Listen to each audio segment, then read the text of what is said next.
Welcome back to another edition of Hot Takes. This is TradePending's spin on the very popular YouTube series Hot Ones. Instead of bringing in Hollywood celebrities, which we don't need, we bring in local automotive celebrities. We're thrilled to be joined today by Dave Spannhake from Union Marketing CEO. Welcome, Dave. Yeah, thanks for having me. You bet. So we are going to be having progressively spicier chicken wings, which are laid out here on the table for everybody as we put some really tough questions to Dave. Are you ready? Yeah, I'm ready. All right, let's get going. Love chicken wings too. This is awesome. I'm a big fan. All right, so we'll start with a question first, and then maybe we'll get into some wings. And I did notice that we put the mild the farthest away, but honestly, that's where I'm going to start. Yeah. I'm going to work my way up to this whole thing. All right, so here we go. What is the backstory of Reunion Marketing? How did you end up here? Why Reunion? Yeah. Yeah, I love the story. It's one that that we're all very proud of. Started off working at the Leith Automotive Group here nearby, just a couple counties over from TradePending HQ. 33 stores, across the North Carolina area, and built a pretty strong team there. Hired some really quality folks. And the last 3 years that we were there, we increased the lead volume for the group by 400%. The overall revenue for that group went up by 75%. So, it's a significant increase in overall volume for a group that size. We said, we are onto something. We've got some pretty awesome strategies. Let's go try this for ourselves. So we left. We didn't take any outside investment. I took out my retirement and things like that. We were working out of Chad's apartment and Ryan and Matt's apartment. And so we literally started with 0 clients and just knowing that we could go out there and make a difference. So we did that. 8 months without a paycheck. A little tough at the beginning, but we started signing stores and making stuff happen. Right. And now working with hundreds of stores across the country and living that American dream. I tell you what, those first few months of not having a paycheck they're a little bit frightening. Yeah. I've done that. It's not easy. Nope. It's but the thing is, even with that is we were just in it so much that we didn't even have time to be scared. It's right. It was go, and the encouragement of that team is. There's so much elevation for each other that none of us were able to even get down because it's like, all right, let's go do this. This is our dream, and we did it. So well, very cool. So are doing it, I should say. Where did the name Reunion Marketing come from? Why that name? So a couple things. The big one, working with those guys at Leith, we left and we reunited, to form this company. So that's the kind of the aha moment when people say that. There is kind of a cool factor too. Just an old friend of mine. I was actually talking to him last night, just catching up. He and I have been friends since second grade. He went to University of Cincinnati. I went to Ohio University, and we always say, well, someday we'll get back together and make a company for ourselves. And so the name we came up with that name just having drinks back in college, and then he decided he ended up doing Super Bowl logos for a company called Infinite Scale, and so. I'm like, well, I'm going to take the name. The story works really well with these other folks. But he did make the logo for the company, so it's kind of cool. So it's Super Bowl designing logo artist made our logo, which is kind of a cool beginning of the company story. And as a testament to kind of just the startup scene or software scene here in the Triangle, this is really the second time that I've been able to work with Union Marketing. We've worked with you guys at my last company, Reveal Mobile, also an RM. Yeah. All right. So with that being said, I think it's time that we start having some wings here. So let's get these milds down here. All right. Chicken wings are my favorite too. They're good, and we got to leave that kind of extra sauce. So we do have. For the doubters who don't think sour cream helps with us, we have sour cream, we got some milk, we got extra ranch. I think we're fully prepared here. So go grab a wing, let's get going here. So, all right. Good flavor, pretty buttery, no burn whatsoever. Not too bad. Mm-hmm. All right, so what do you do today? What do I as the CEO, or what does Reunion do today? Let's start with Reunion Marketing. Sure. That's kind of the big picture there. Yeah, we specialize in SEO, and we're some of the best in industry SEO. PPC, social media, really hyper focus on those 3 pillars, which are some of the most cost-effective ways to create, get that in-market demand that exists out there, and then stimulate interest. And so, work with a bunch of other partners in other areas, but those are the 3 primary pillars that we work within. Got it. So a pretty straightforward kind of standard approach to doing that. Are there things that you guys try to avoid? Somebody brings work to you and you're like, nah, that's just a little bit out of our wheelhouse. We like to experiment with a lot of different things. So we're about 90% of our clients are automotive. Maybe a little bit slightly less. We've been moving into HVAC, home services, and things like that with a little more intentionality.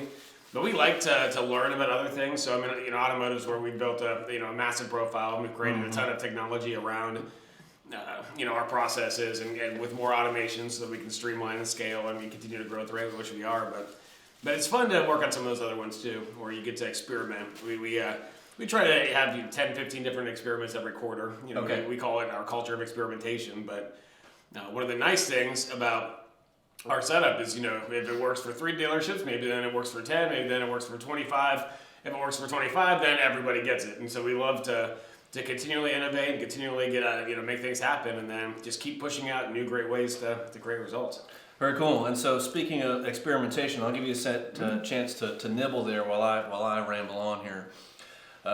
There's very much a lot of experimentation going on with ChatGPT and AI, and I have my own kind of beliefs about this right now. I don't believe that everybody should be trying to ChatGPT everything right now. Like, this stuff's been out for a few months. I think it's really powerful, really impactful. But I don't feel like that anybody's missing out on the boat if they're not freaking using this stuff to the maximum capacity right now. It's way early. There's going to be some winners that emerge from this thing. Yep. How are you guys thinking about, I want your perspective, personally, and then from the Reunion marketing perspective, how are you guys thinking about these types of new tools for automated text generation, image generation, and how that applies to the automotive world? Well, the key word you said there was a tool, Right. So, it is a tool, so, it's not going to be the end-all, be-all, and, it still needs that oversight. But we wouldn't have a culture of experimentation if we weren't experimenting with ChatGPT and AI and things like that right now. Even this past week, Google's SGE came out, so the integration with their BARD into the search results and, trying to find correlations. What the heck does SGE stand for? Search Generative Engine. Okay. I think. I've moved on to Medium, by the way. If you want to get on there, grab. Yeah, I need instructions. Otherwise. All right, we're just. Throw it right there. That's good. All right. And I totally interrupted you. Please continue. Yeah. Yeah, it's as of this recording, that just became a search labs is what they're calling it, where you can be part of the beta if you sign up, and we got in the beta. I think there's a waiting list right now for a lot of folks, but the results for that are going to be very different they are very different than what the regular results are, and so we're trying to just understand. SEO is going to go a lot of different ways in the future, where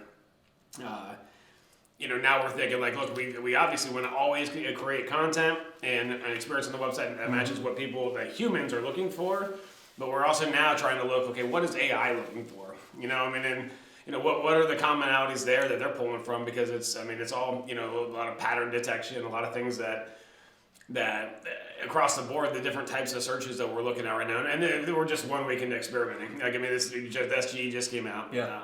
Now other experiments though with ChatGPT, there's so many things you can do with that. You could create blog content. You can create content that you can integrate on your pages. Now we make sure that we review anything that we're using in those experiments with human eyes too, because every once in a while something will come out, and a Model T might pop into the content. So it's right. Ford hasn't been telling those in a minute, right? But with the right prompting, and really prompting is so big for that, you can really create some quality content. And Google in February came out with a POV that they put out there saying, look, we don't care how the content's made, as long as it's helpful, that content's going to be valuable. So, and we've done a lot of experimentation with this just to see does it rank different? Is there any way that it's going to be penalized? Google's come out and said it's not going to be. So, frankly, I think this is going to just make it so that the websites across our industry are going to be even that much more in line with what consumers want, because we'll be able to create content at such a more significant scale that matches what they are looking for. Right. And get that much more. Yeah, and I firmly believe that marketers ruin everything.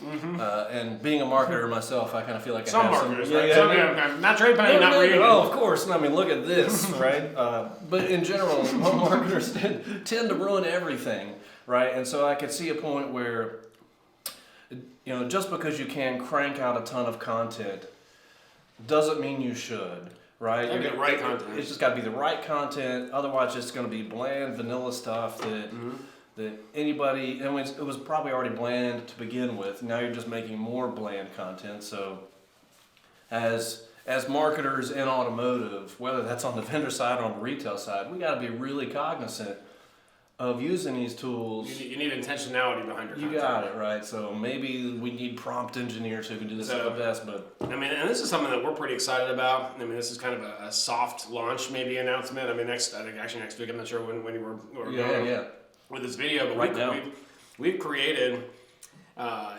algorithmic way to distribute content that's all powered by technology and based on how dealers are showing up for different things. So like we've analyzed billions of different keywords, like what are the specific things that shoppers are shopping for? And I mean, a lot of times in automotive, it's a wide variety across new and used and fixed ops, but they're searching for, they're using keywords like for sale and lease and price and year, make, model, and there's a lot of patterns too. I mean, you can have pattern detection without AI. Right. But how does a dealership show up for these various keywords, and the ones that they're not showing up for oftentimes is because they don't have anything on their website that even matches what the goal of that search is.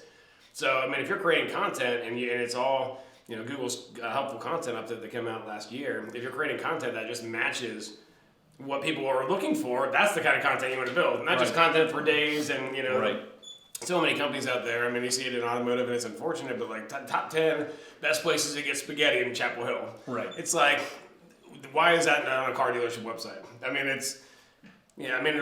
it'll sometimes get traffic. I mean, right now, an example, we have Reunion Marketing, a third of our website traffic. It's from Andrew Kocha, our director of client service. He loves cars, he loves auto, and he wrote a blog 4 or 5 years ago about Porsche trim models explained. And so people go and they read that and they learn about that, and we've got 0 leads out of that for our, no partners. It's cool, but it doesn't help, so it's like the intentionality is everything. Very much so. So I noticed that when I upgraded to the medium, it felt like it was more than one level up from the I'm mild. feeling that too. I was a little bit, I haven't gone to the milk yet, but... I'm trying to follow your lead, but I think after the extra hot, coming out. We'll see. We got extra hot and like triple extra hot. So we're gonna keep going on this adventure and just see what the heck happens. This is fun. What a cool idea. You say that now. All right. So you mentioned you've got a culture of experimentation, that's fantastic. I would imagine that as someone in automotive and an agency, that's just like critical to your success. What else are you guys experimenting in? I'm going to experiment with one of these extra hots right here, and I'm probably not going to like what happens tomorrow. We got one of those too. So, I mean, right now, just for experimentation, obviously, all the AI stuff is just so new and so fresh, and so we have a lot going into that. There are a lot of dealerships are talking about CDPs right now, and some of the MAPs, acronyms for days. We're going to come out with a CDUXP, which is a Consumer Data User Experience Platform. Just kidding, we're not. I'm just like using a bunch of acronyms there, right? But MAP's marketing automation platform. So just the narrative, and we've asked our dealers, and we've asked dealers outside of Reunion's network, how much are you using this stuff right now? And most of them right now aren't. So there's a lot of noise around these things, but that's all the early adoption stage and some of the innovation happening. We love living in that area, right? So the demand is not quite as high as I think what the industry, right this second, for what the industry is saying it is for these things. But that means it's gonna. I think it's gonna be here in the next year or two, and the marketing automation platforms, using data, creating these different audience segmentations. There's a lot of stuff to do with that, especially on the social side of things for social media. What we're finding, though, with some of that experimentation is that a lot of... You haven't had a bite of that one. I know. Just breathe it in. That was just the medium. Yeah. There's a lot of limitations with if you segment an audience too little to where some folks are with things like social, because Facebook, for instance, or Instagram isn't going to even show ads if you don't have enough of an audience volume. Right. Privacy policy, legislation, and then policies from some of the tech companies are preventing the use of certain elements within this. So there's a lot more to do to get where we want to go. It's great for email. If people aren't using it for email, I think that they're missing out on a huge opportunity in some of those life cycle pieces. But we're seeing a lot of other companies too out there that are, creating significant frequency that almost creates ad fatigue by getting 50 or 60 of the same ad in front of the same person for something that might feel personalized. But it's like, look, I'm tired of seeing the same ad. I mean, you've seen that on Facebook, I'm sure, or Instagram. Like, okay, yes, I get it. I now don't even want to buy from you because I've seen this for the 50th time. Right. So, just a lot of lessons learned there. But what I'm most excited about is just leveraging technology to just create an even better experience across all the channels that match what people want. Right. Everybody wants different things. And I remember, when I started back at Leith, I was buying media, and we'd put in like, maybe in a crazy month, we'd have 2 TV ads for a Toyota. We'd have a Camry and a Corolla or something. And like, yeah, we're going all in on 2 ads.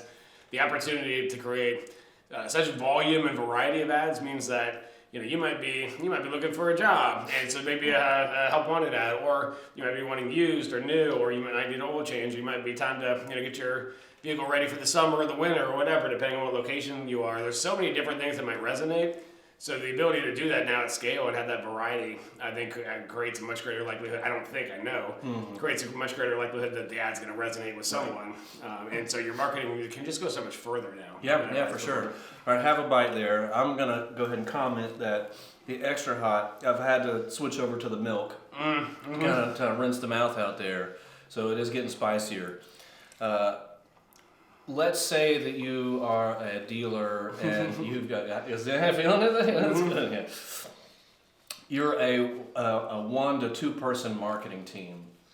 Let's keep this theme of experimentation going. Like, what types of experiments should you be running if you're already kind of resource constrained and you just don't have a lot of time to devote to this?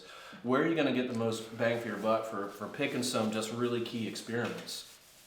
I mean, I think a lot of dealer groups don't have a huge marketing team internally, and they there it is. Yeah, there it is. I'm trying the water, but I think that milk might be coming too. We got I might go and open up sour cream just in case, because I know when I get to that triple X hot, I'm gonna be in for it. That one got me there. Yeah. That triple X is gonna be something, isn't it? Milk's such a good option there. All right. Yeah, there's a lot of. Right now, that inventory is coming back, and we're seeing budgets go up across the industry in a lot of different areas. There's a need to put more focus on marketing, and so I think that you need your partners to be doing the experimentation for you. I mean, if you're you have a small team, I think the focus needs to be on accountability. Setting a budget. I built a pretty large team over at Leith. I think when at one point we had 9 folks. When I left, I think we had about 20. Who brought a lot of things in house, and SEO and things like that, to create more experimentation in house, which was nice. We just put a little more control. Most dealership groups are not going to have that. That last one was hot. This is extra. This XXX. What is this? Yeah, no, this is just the regular extra hot. Give it a few minutes. So we have the ability to do a lot more in-house. I think that the expectation is, all right, where do we stand right now? Are we benchmarking what our results are? Are we setting cost per car sold budget or goals for our budgets? Building a budget, prioritizing it appropriately with the plan, and just holding the partners accountable. What are we doing to grow? What are we doing to make our results look better? How do we create more visibility organically, for instance, or how are we allocating budget with our PPC campaigns to make sure that we are, creating the most conversions and shopping behaviors and opportunities and getting people to the store?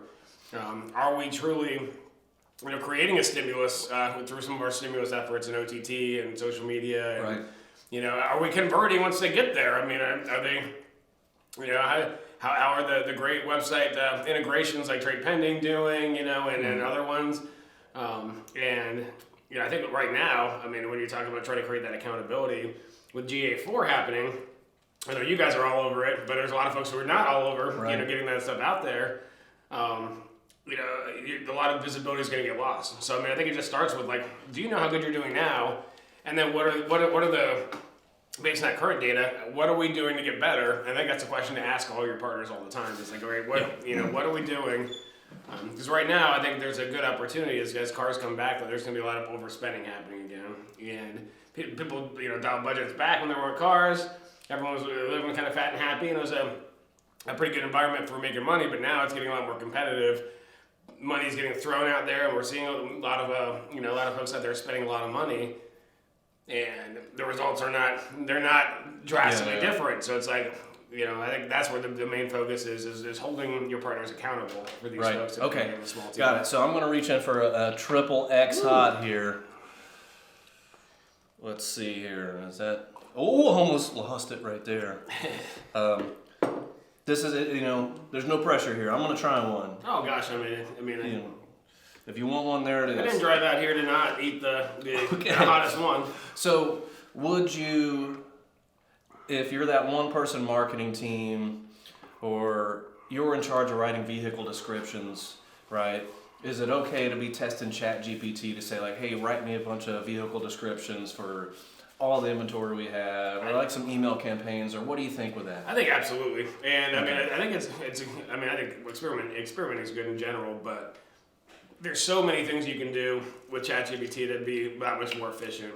Like if you're hiring someone, you can have it help you build here's kind of things I want for hiring, and then you can have it build out a list, and all of a sudden you've got a great looking resume creator or application information. But for marketing, blog ideas, organic posts, and you can create so much personality in these different things too. Where I'm a little nervous about this, where you can prompt it and say, look, I want a little sarcasm, or look, I want a little humor. All right, that's too much humor, and then you can go back and re-prompt, and you can start setting a tone. That makes it a lot of fun. And so the ideas there are so fast. We were having fun. My son and I, we're playing around with it, and I had it make a poem about him, and I'm like, all right, make a poem about Jack, and he loves his mom and dad, brother, sister, and he loves football and soccer and pancakes, and so it made this poem, and it made it in like half a second, it's that fast, and there's no need to ever have duplicate content on a website anymore. It's amazing that that's still a major concern with OEMs. Just pushing a lot of. Every single Toyota dealership in the region gets the same exact page on their site. Like, why is that not more built around each individual dealership's differentiators and local geographies and those kind of things? And but there's so many applications, and I think the big thing to remember is like, one, it's a tool. I tell people, like, don't be the kid in math class that's not using a calculator. Use this. But just the prompting matters a lot. And sometimes, especially when you're integrating with the internet, you might not get what you wanted to get. So continuing to I like that. Like, don't be the only kid in the classroom without the calculator. Yeah. And then I think my favorite quote so far is integrating with the internet. That's just I love that. Yeah. So I gotta say, the extra hot. Maybe my taste buds are burning out, but I kind of feel like that one gave me emphysema. I'm not sure. Well, here we go. Who's going in here? So we are talking about, we're in the presence of a lot of food right now, and it's definitely getting to me here, but gonna kind of dad joke this one together. So let's talk about another type of food, cookies. More specifically, what the heck is happening with cookies, right? From dad to dad here, we're gonna relate on that one. We got milk, so we can talk about it. What the heck is happening with cookies? What's Google doing? What's the impact going to be? I'm going in for another triple X hot. Are you really? I don't feel like I got hurt enough on that one. Then I'm going to walk my way back down. I think that's nuts. I'm going another triple X hot right away and not going back for a mild one. We had a really great, just a quick side story, we had a really great planning session last year at our annual planning. And just a really great time, exciting, and so we all, kind of jumped into the lake just as a fun thing, the exec team. Just, we have a lot of fun as we're working, and I jumped in once, and the other guys jumped in over and over and over again. I think I might jump in the lake just once on these ones. It's pretty freaking hot. Ooh. I'm hurt. With cookies, cookies, for anyone who doesn't know, that's just as a way that we're able to follow the behaviors across and different actions they're taking. It was invented back in the 90s so that people could shop online, and we could, it was not intended for evil. There's a lot of maybe evil applications that have allowed a lot of targeting capabilities for marketing, and you can track people across lots of different websites. But with that, over the last, that is burning, man. Yeah. That is burning. This is why you do it. This is fun. But there's been a lot of the law changes that have happened that have created an environment where the cookies are just going away. They're already gone. I think I mislabeled these. I don't know. I think this is getting me the most.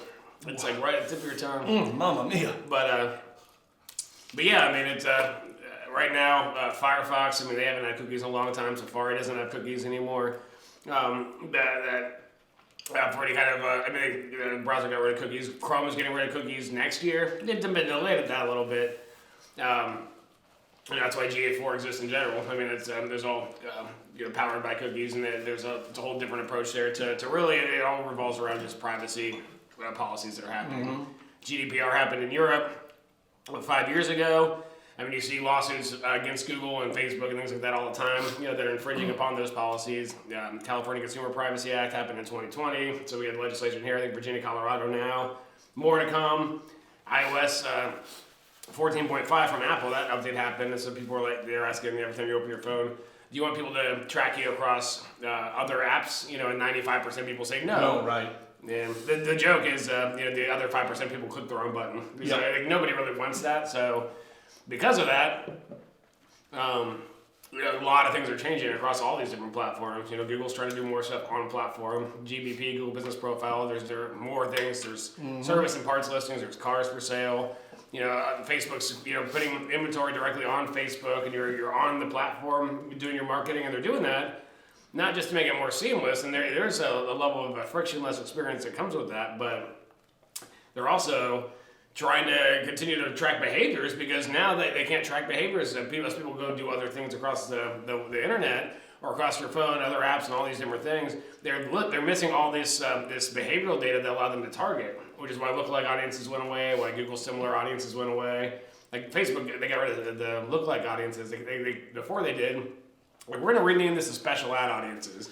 And no one really paid attention to that. And then they're like, all right, well, we're going to sunset special ad audiences. And I think they just knew that was going to happen. Mm-hmm. So they're like, well, we don't want the lookalike audiences to sound bad, because everyone knew what those were. But they knew that was going away, because you missed that audience data. Then you're missing out everything, which is why CDPs are back in the forefront of the conversation, which is why first party data is probably more important than ever. Not probably, I'd say it is. Yeah, breathing fire over here. So yeah, I think that's the. I know. I'm glad you're asking me questions. I guess they're talking to me. So I do think trying to get through this. You're right. The re-rise of CDPs is definitely correlated to this cookieless future, and without a doubt. There's definitely a reckoning coming for that third-party cookie world. Mm-hmm. I guess that's part of the fun of being a marketer, is it's never a dull moment, right? These things that we have relied upon. Ton of job security. We have relied upon for almost 2 decades now. Mm-hmm. Sayonara. Go figure something else out now. Mm-hmm. God, okay, fine. All right, so I'm pretty much already hating myself for how I'm going to feel tomorrow. Or even right now. It definitely is burning. I'm sweating. My chicken wing jacket's getting a little stuffy over here. All right, so shifting gears here. There is very little agreement on what the heck is happening with the economy right now. There's some OEMs are providing decent inventory. Others are still struggling. Some dealers have gotten really good at sourcing inventory. Right, it's all over the map, and are we going to recess? Are we not going to recess? How are you guys approaching with your clients? Do you even discuss this? Or is it just we're just business as usual. Let's just go out and if we stay true to our approach, we're going to be successful no matter what. How are you guys framing that up? Well, I think we talked about this just a little bit. Mm-hmm. I remember being working at Leith, being in the marketing department during the Great Recession. That was awful. That was a terrible time, and Most importantly, biggest lesson that we learned from that is don't cut all your advertising. We didn't, and so that allowed us to, really increase our market share. Like, I mean, if there's been uncertainty for the last several years now, everything post-COVID, but people who have cut off their marketing altogether, they're not doing that stimulus marketing, they're not creating that brand awareness. I mean, like, if you look at your organic queries and search console, you'll see a third to half your traffic, and some dealerships even more. If they're either very well known or they're very under optimized at SEO, are going to have their dealership name at the very top of that query list. And that comes from all your advertising across all these channels. So don't stop doing that. Don't stop being present and being known and creating that trust. Because a lot of advertising is about the trust for later. So don't do that. But number one is just make sure you have some budgetary goals for your marketing. It's what's your cost per car sold goals? I mean, build your budget backwards from the things that are going to create the most the shoppers now with the pool that does exist. We always recommend SEO because that's what people are doing those searches for. Honda Accord for sale or Audi Q5 leases or whatever. Get those people to your website. We also of course recommend PPC for the same reason. We recommend making sure the website has tools that are going to get people to convert, like TradePending, like chat, like digital retailing, creating that great experience for, just an opportunity to engage with the customer from the dealership and make sure we were doing those things and then just keep building up. So depending on what your cost per car sold goals are, then, move up and do some stimulus marketing on things like Facebook and OTT. And, I think for us, we don't recommend doing a ton of broadcasts if you're like a dealership that's selling 50 cars a month, because you're not going to create any kind of awareness. People see like 10,000 ads a month. If you're getting like a 4 or 5 frequency on some of these TV buys for $6,000 to $7,000 or something, you're not doing anything out there. So during the best way to get through a recession is make sure that you have all your KPIs tracking with goals to keep making them better across all the channels, and just build up. There's people that are in market ready to buy now. Are we dominating that environment? Then we build up and try to just go up that funnel. And that's what we recommend always. And to be honest, I think that's something that not only recession proofs you, but as things when the economy's booming, that's the same kind of approach. That you just go further up the funnel and create more awareness and start bringing people down that funnel easier. So it's one of the things about Reunion in general, how we go about creating content and SEO and all that kind of stuff, how we allocate budgets based on what's working the best within PPC. It's just everything's math. A lot of marketers, and it's like my nose is running now. Just a little dab. A lot of marketers, a lot of folks see marketing as being like super creative, and we got a lot of really creative folks, on our team, but I think more than anything, and now more than ever, we can really use math to dictate decisions and direction, and it just works. It just works when you do it that way, and I think that's the best recommendation. Marketing is a wonderful blend of art and science. Yeah. All right, so I've got 2 more questions for you. Probably the last time that you and I ran into each other was at the Weezer Capital One concert. Yeah.